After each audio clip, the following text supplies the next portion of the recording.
Final synthesis: the journey of individuation in the fountain from a Jungian analytical perspective. Darren Aronofsky's The Fountain employs the language of dreams and a nonlinear structure to interweave three seemingly distinct narratives, historical, contemporary, and cosmic, into overlapping layers of a single psychic process.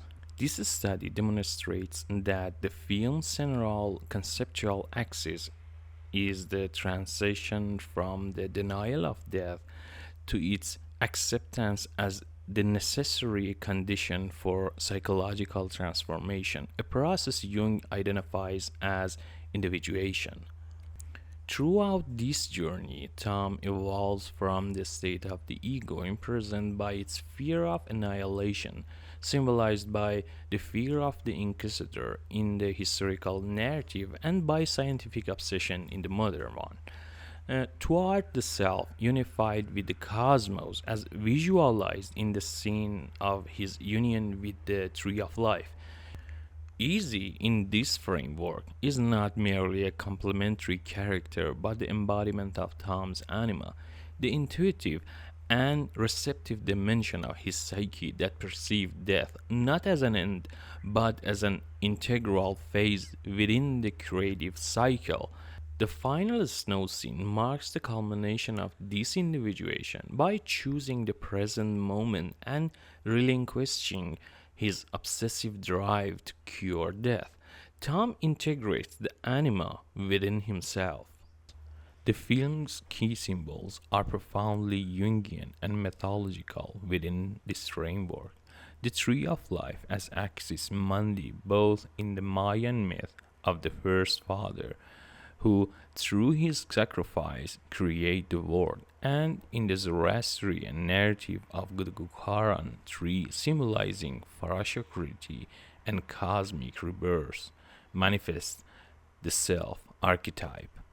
The flaming sword of the guardian of the tree, beyond its reference to Genesis 3:24, symbolizes the discriminating force of the psyche that closes the path back to the primordial unity until maturity is achieved. The ring given by the queen to the soldier, inspired by Mithraic rites, reflects to the archetype of the union of opposites, unus mundus, and the bond between death and life. The film's narrative structure itself mirrors the unconscious process.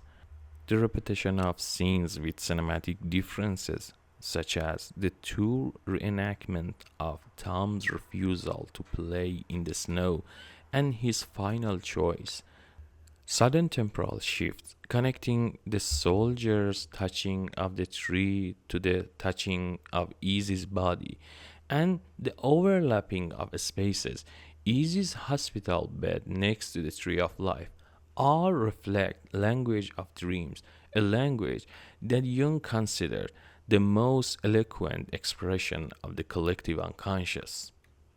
The scene of golden light on Izzi's face in the museum, precisely when Tom flees from a conversation about death, is a manifestation of Jungian synchronicity, a meaningful coincidence that reveals the deep interconnection between the individual psyche and the cosmic order.